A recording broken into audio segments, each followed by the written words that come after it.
Assalamualaikum guys.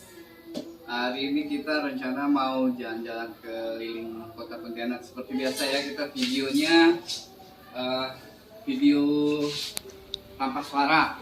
Nah, jadi kalian boleh mau setel musik yang kalian inginkan sambil melihat video-video saya. Mungkin di lain waktu ya kita akan review, mungkin bisa mau kalian mau review motor-motor gede atau mobil apa gitu ya, terserah kalian lah, bisa di quick komentar di bawah. Oke guys ya, kita mulai dari Assalamualaikum guys. Kita ini guys mau mengadakan perjalanan dari Jalan Katulistiwa menuju ke arah seberang kota. Kita ke kota guys, walaupun sekarang masih kategori kota semi. Oke, sama saya di sini Bang Ridwan Iit. Station terus di channel Ridwan Iit. Nah, sekarang guys, kita ini berada di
Guys, sekarang kita di Kesehatan Hulu kan. Di sini suasana lebarannya ya cukup gimana ya? Cukup tenang lah, nggak macet. Ini kan masuk ke hari kedua nih guys. Jadi kita sekarang sudah hampir mendekati persimpangan lampu merah. Nah, ini nih. Kalian bisa lihat di kaca spion nih.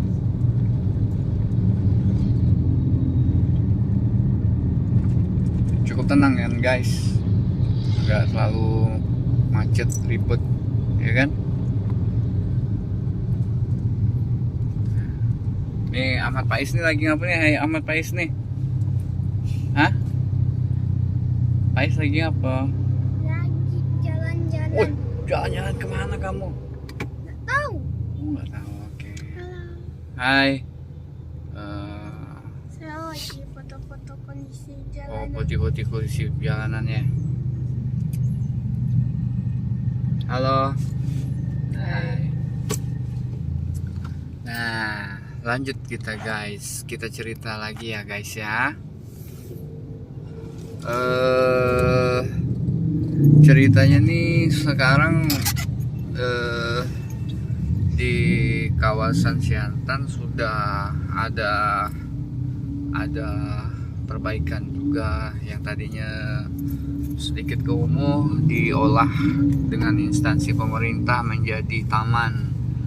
Nah, tamannya itu ini guys, taman ini coba Ibu Eva yang ituin taman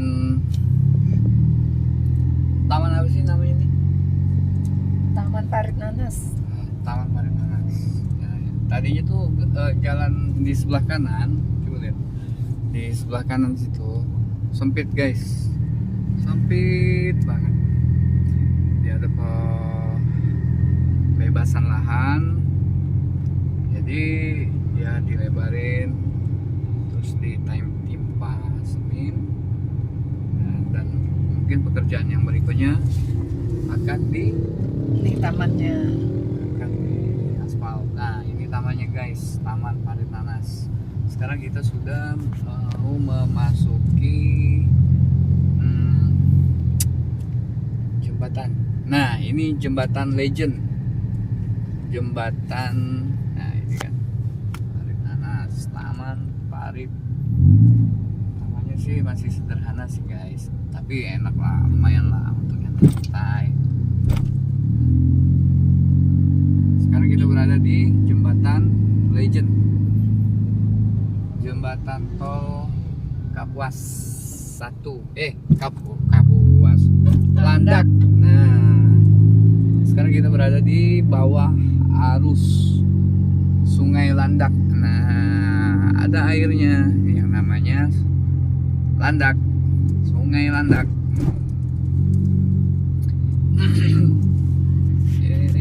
Ya seperti jembatan-jembatan umumnya lah guys, hanya saja sekarang kita berada di Pontianak, namanya Sungai Landak. Nah, jembatan tol Sungai Landak. Terus kita mau ngapain lagi ya guys? Ya kita ikuti cerita yang Bang Iit ingin ceritain aja lah. Oke ya, stay tune terus. Lanjut Bang Iit. Nah guys, sekarang kita sudah berada di persimpangan Tanjung Hulu dan Tanjung Hilir. Nah, kalau di Tanjung Hilir ini bisa ke arah keraton yang mana sejarah legendnya kota Pontianak. Nah, kalian pengen tahu kan apa sih histori dari kota Pontianak? Nih, kita tanya ini sama Mbak Jihan nih. Gimana Mbak Jihan? Nah, Kerajaan Pontianak atau Kesultanan Qadariyah Pontianak adalah kerajaan yang didirikan pada 1771 di Kota Pontianak, Kalimantan Barat. Kesultanan Pontianak didirikan oleh Syarif Abdurrahman Al-Qadri, putra dari Habib Hussein Al-Qadri yang merupakan ulama dari Hadramut, Yaman. Pemerintahan Kesultanan Pontianak awalnya berpusat di daerah Muara Simpang 3 Sungai Kapuas Kecil dan Sungai Landak. Barulah pada 1778 pusat pemerintahan dipindah ke Pontianak. Proses berdirinya Kesultanan Pontianak bermula ketika Habib Hussein, seorang ulama asal Hadramaut, Yaman, diundang oleh Opu Daeng Manambun, Raja Mempawah. Sebelumnya, Habib Hussein Al-Qadri adalah hakim agama di Kerajaan Matan. Ia pindah ke Mempawah karena tidak puas dengan Sultan Mahmud Mu'azzuddin dari Matan yang tidak menghormati hukum. Di Mempawah, Habib Hussein diberikan rumah dan langgar di sekitar aliran Kuala Mempawah. Putranya yang bernama Syarif Abdurrahman Al-Qadri kemudian dinikahkan dengan putri Raja Opu Daeng Manambung yang bernama Utin Chandramidi. Jadi Putri Chandramidi itu ya Mbak ya, anaknya Empu Daeng Manambung ya. Iya. Iya Mbak, Next, lanjut. sebelum wafat pada 1770, Habib Hussein Al-Qadri berpesan kepada putranya untuk mencari kediaman baru. Pada 1771, Syarif Abdurrahman beserta istrinya dan pengikutnya mencari kediaman baru menggunakan 14 perahu. Banyak juga ya, 14 perahu ya Mbak ya. Iya, banyak banget. Terus Next. Mbak. Rombongan itu lantas memutuskan bermukim di daerah pertemuan Sungai Kapuas dan Landak, di mana Syarif Abdurrahman mulai membangun masjid, istana, dan rumah. Peristiwa ini yang menjadi cikal bakal Kesultanan Pontianak. Syarif Abdurrahman kemudian resmi dinobatkan menjadi sultan pada 1778. Masuknya pengaruh Belanda. Syarif Abdurrahman menjadi raja pertama Kesultanan Pontianak dengan gelar Syarif Abdurrahman Ibnu Al-Habib Al-Qadri. Di awal kepemimpinannya terjadi konflik antara Pontianak dengan Landak terkait sengketa wilayah. Kerajaan Landak mengklaim bahwa wilayah yang diduduki Kesultanan Pontianak merupakan wilayahnya. Belanda yang melihat konflik ini memanfaatkannya untuk menanamkan pengaruhnya di Kalimantan. Pada akhir 1778, Belanda mengirim utusannya ke Pontianak untuk memulai negosiasi dengan Sultan Syarif Abdurrahman, tetapi gagal. Gagal. Next, namun karena kekuatan Banten yang menguasai wilayah konflik itu semakin lemah, akhirnya wilayahnya dilimpahkan kepada Belanda. Belanda yang sangat ingin mendirikan kantor perwakilannya di Pontianak mengirim utusannya pada pertengahan 1779. Akhirnya disepakati sebuah perjanjian dengan Sultan Syarif Abdurrahman yang menyatakan bahwa Belanda meminjamkan kawasan. Gini Mbak, di ini ya Mbak, di arah ini nih guys, arah sebelah kanan ini kita menuju ke Keraton Qadariyah. Cuman rute kita untuk hari ini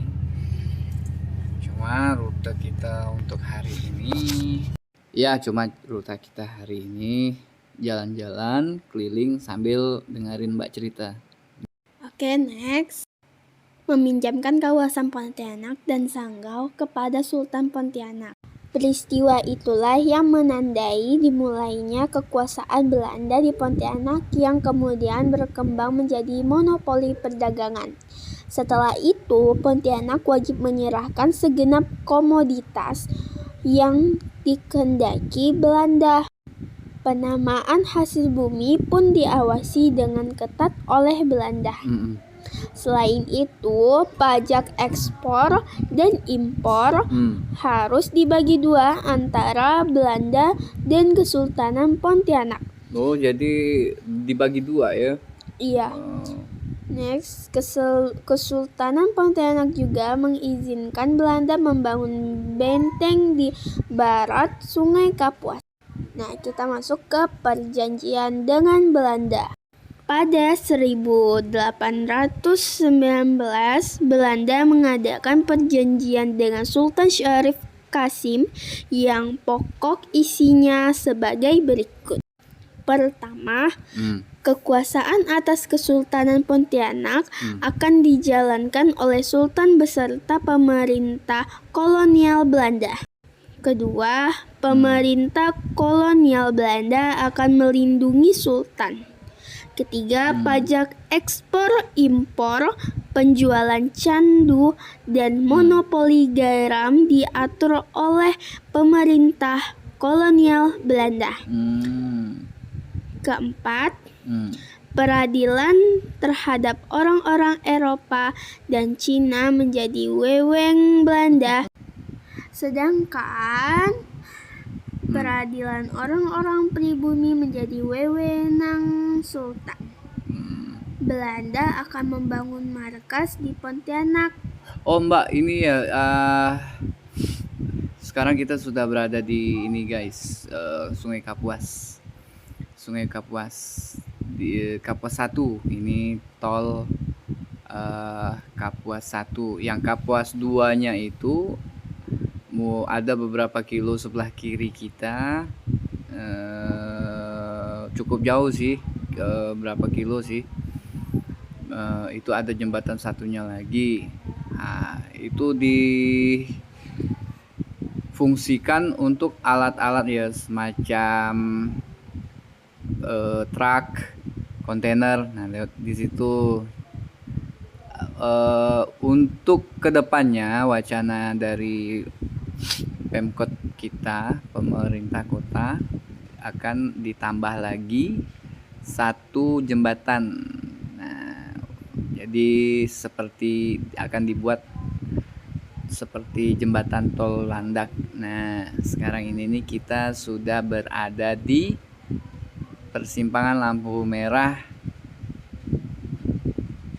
Tanjung Pura, Jalan Tanjung Pura, dan Jalan Pahlawan ya.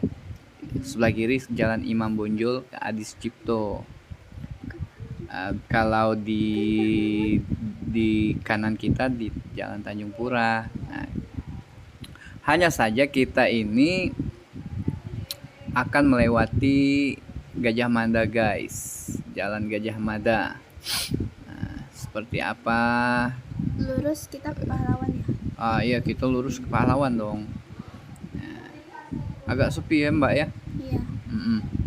Mungkin karena ini lebaran kedua. Iya ya, lagi nuansa lebaran. Ini bebas PPKM nih guys. Sekarang ini kan tanggal 3 bulan 5 tahun 2022. Nih sebelah kanan kita ini pasar tradisional, pasar Pelamboyan. Kalau arah kiri kita ini ke tembusan jalan menuju arus balik ke Imam Bonjol. Nah, sekarang kita mau menuju ke Gajah Mada nih guys. Nah, di samping kanan kita nih sudah dibangun pasar tradisional, pasar Pelamboyan. Nah, cukup cerah ya Mbak ya? Iya.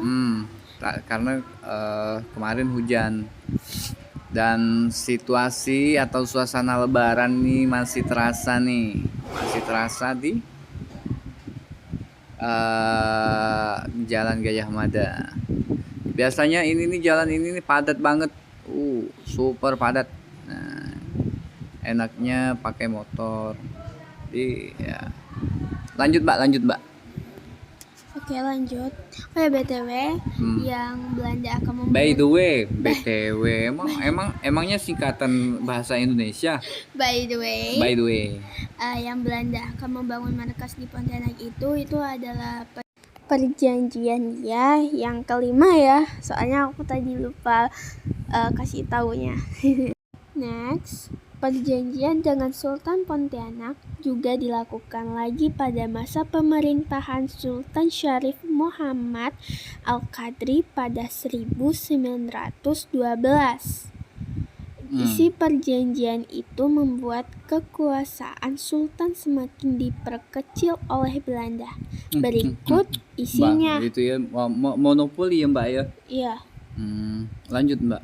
Oke, jadi ini sisinya. Yang pertama, pegawai kesultanan ditentukan oleh Belanda. Kedua, hukum pidana dan peradata Belanda diterapkan di lingkungan kesultanan. Ketiga, seluruh pegawai kesultanan akan digaji Belanda. Nah, pengaruh kekuasaan Belanda ini berlangsung hingga 1942 saat Jepang mulai menguasai Kalimantan. Nah, kehidupan Kesultanan Pontianak. Meski kekuasaan sultan diperkecil, sektor pendidikan di Pontianak berkembang pesat. Berbagai institusi pendidikan di bawah organisasi Islam, misi Katolik maupun Protestan dapat berkembang.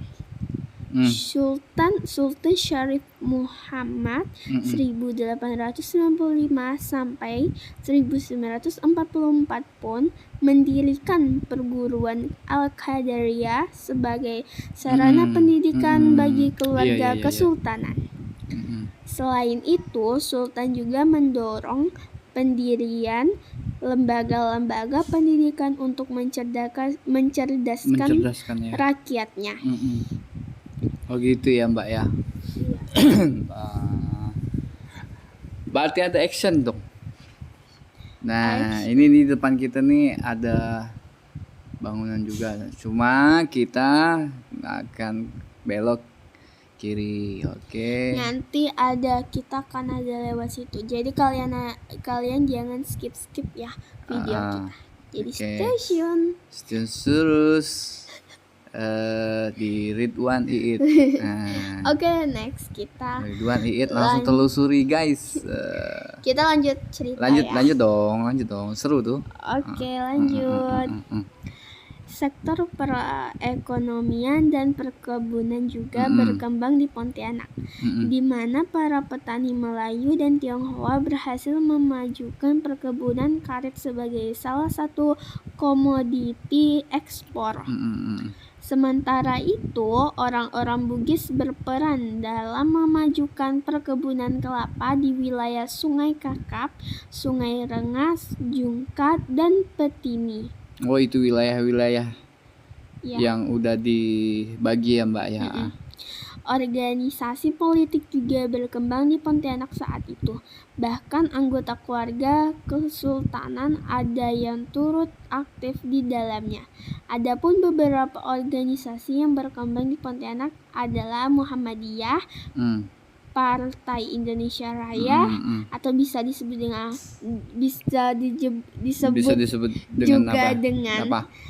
Parindra dan Parindra. Oh, Parindra, ya. Dan Persatuan Anak Borneo atau kita bisa sebut juga PAB. Oh iya. Nah, itu ya para pemuda seperti partai gitu ya Mbak ya. Iya. Nah, itu kan ada penduduk Jepang juga. Itu gimana tuh Mbak pembagiannya tuh? Oke. Jelasin ya. Ketika Belanda menyerah kepada Jepang pada 1942, situasi politik di Kalimantan berubah karena kekejaman Jepang. Oh, ini Mbak. Ini kita berada di Jalan Sultan Syarif Abdurrahman nih Mbak. Iya. Ya. Terus lanjut Mbak. Terus salah satu tragedi yang tercatat adalah saat tentara Jepang membunuh setiap tokoh masyarakat, agama, bangsawan, keluarga, kerajaan yang dicurigai akan melakukan perlawanan. Iya. Setelah kemerdekaan Indonesia, pasca proklamasi kemerdekaan, Nah, gitu tuh gimana tuh? Pengen tahu juga tuh, ayah tuh. Pontianak melebur dengan Republik Indonesia Serikat atau kita bisa sebut juga dengan RIS. Oh, RIS, ya. Hingga statusnya berubah dari kesultanan kesultanannya menjadi Kota Pontianak. Setelah pembubaran RIS pada 17 Agustus 1950, wilayah Kesultanan Pontianak menjadi bagian Provinsi Kalimantan Barat. Oh ya, jadi bagian provinsi ya Mbak ya? Ya. Ya, jadi kalau seandainya itu tuh di fase Kesultanan Hamid II gimana tuh Mbak? Nah, ketika Sultan Hamid II meninggal pada 1978, terjadi kekosongan kekuasaan di keluarga Kesultanan Pontianak selama 2 dekade lebih. Wow. Pada cukup panjang juga ya Mbak ya? Ya. 2 dekade kekosongan dalam kesultanan. Lanjut Mbak. Pada 29 Januari 2001, seorang bangsawan senior, Syarif Khadijah Al-Qadri, mengukuhkan kerabat muda Istana Qadariyah Kesultanan Pontianak. Hal itu dilakukan untuk menjaga tradisi dan nilai budaya Melayu Pontianak. Setelah itu, pada awal 2004, Syarif Abu Bakar Al-Qadri diangkat sebagai Sultan Pontianak. Syarif Abu Bakar Al-Qadri memang posisinya hingga 2017 yang kemudian digantikan sama siapa tuh ya Mbak ya? Digantikan oleh Sultan ya? Oleh Sultan Syarif Mahmud hingga kini. Kalau Syarif Mahmud itu itu ya, itu pembalap idola saya tuh Mbak. Ya dong, itu legend tuh, legendnya Kalimantan itu. Oke, lanjut. Oke, Jihan akan menyebutkan daftar nama-nama raja-raja Kesultanan Pontianak. Emangnya Mbak hafal? Ya, hafal dong. Oh. Emang yang beserta tahun-tahunnya tapi iya. Oke ya. Ya. Nih ya. Kita belok kanan dulu ya. Oke, kita belok kanan. Nah, jadi ini belok kanan ini di Jalan Urebawadi. Betul enggak? Betul tuh. Kok kamu tahu? Ya tahu dong. Kan gitu lah. Yo, lanjut. Jadi beserta itunya ya. Oke. Tahun-tahunnya. Yang pertama itu adalah Sultan Syarif Abdurrahman bin Hussein Al-Qadri. Dia itu dari tahun dari tahun 1778 sampai dengan 1808. Nah, yang kedua ini Sultan Syarif Qasim. Dia itu dari 1808 sampai dengan 1819. Berarti 19 tahun ya. Enggak. 11 ya Mbak ya? Iya. 11 tahun ya menjabati dari kesultanannya. Yang sultan yang ketiga Mbak? Nah, sultan yang ketiga itu Sultan Syarif Utsman. Dia itu dari menjadi kesultanan di kesultanan dari 1819 hingga 1855. Yang keempat itu Sultan Syarif Hamid I. Oh, iya. Ini dia dinobatkan nggak? Iya, seperti semisal itulah. Nah, itu beliau dinobatkan dari 1855 ya Mbak ya. Hingga 1872. Terus yang kelima ya. Yep. Sultan Syarif Yusuf. Ini dia dari 1872 hingga 1895. Next Hmm. yang ke berapa nih? Ke Enam. yang 6. Sultan Syarif Muhammad. Mm-mm. Ini dia dari 1895 hingga 1944. Yang ketujuh Kita belok Sultan kiri ya Mbak ya. Syarif ya. Yang ketujuh itu Sultan Syarif Taha Al-Qadri, yaitu dari 1944 hingga 1945. Hmm. Next, Sultan Hamid II. Ini dari 1945 hingga 1978. Mm-mm. Next, Sultan Syarif Abu Bakar Al-Qadri. Ini dia dari 2004 hingga 2017. Mm-mm. Next, Sultan Syarif Mahmud. Ini dia dari 2017 hingga saat ini. Oh gitu ya, jadi cerita silsilah kesultanan yang ada di kota Pontianak ya Mbak. Ya, Kok Mbak bisa hafal gitu ya? ya karena Pasti Mbak nih, ini nih ada narasumber. Emang narasumbernya dari mana sih Mbak? Nah, Tani Putra, Ivan 2017, Ensiklopedia Kerajaan-Kerajaan Nusantara, Hikayat dan Sejarah, Yogyakarta, AR Rus Media. Wah seru juga tuh kalau kita nge-review yang kesultanan, maksudnya keraton Yogyakarta juga ya Mbak ya. Ntar mungkin kita bisa jalan-jalan ke Sambas ya. Ya, insya Allah bisa. Insya Allah. Ya. Jadi nanti kita juga akan ceritakan sejarah Sambas. Jadi kalian jangan lupa subscribe lah. Oke. Kalau nggak mau ketinggalan Oke. sejarah-sejarah. Insya Allah. Oke. Oke. Oke guys, bye-bye dulu. Sekian Terima dulu. kasih ya Mbak Ya. Jihan ya. Ya, bye-bye. Tapi kamu tetap di belakang saya tuh. Kamu kan duduk di belakang saya. Sekarang mungkin kita lanjutkan ke perjalanan. Sekarang kita berada di Suiknyo. Nah, Suiknyo ini dengar-dengar juga punya histori juga nih guys. Histori Apakah mengapa? histori mistis? Enggak juga. Mistis, legend juga ya. Suiknyo pahlawan ya Mbak ya. Suiknyo pahlawan Antara Swiftnya dengan pahlawan. iya. Jadi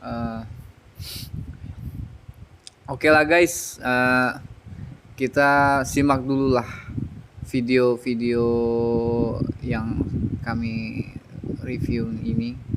Inilah perjalanan kami di hari Lebaran yang kedua, masih belum ada banyak toko-toko beraktivitas seperti biasanya.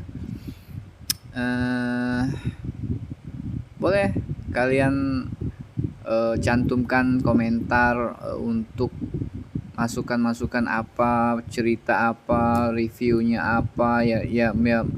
Kita sih temanya traveling and kuliner gitu-gitulah. ya guys, ya mau bilang nih kalau sorry kalau ada kekurangan kata. Udah saya maafkan udah. Ini kan kita kan Lebaran. Jihan ambil itu dari Jihan search dari berita ya. Iya. Jadi sesuai Jihan lihat berita aja. Oh gitu ya. Oke. Ntar nanti saya maafin dan ampaunya inilah belakangan. Ya, jangan lupa THR ya guys. Kok minta sih guys? Siapa tahu nanti saya kasih itunya Dana atau enggak GoPay atau enggak ShopeePay saya ya. Wow. Segitu-gitunya juga ya. Nah, ini masjid apa sih? Lupa saya. Ini di Simpang. Sekarang kita sudah memasuki kawasan Sungai Jawi. Sungai Jawi ini banyak bermacam aneka ragam gorengan, terus makanan, cemilan. Juga ya di sini juga akan Anda terasa kemacetannya karena di kisi-kisi tepi jalan, emangnya AC kisi-kisi. di tepi jalannya itu banyak jajanan guys. Mungkin ya ke video next atau berikutnya lah kita nge-review makanan. Nah, menu-menu apa sih yang ada di Sungai Jawi?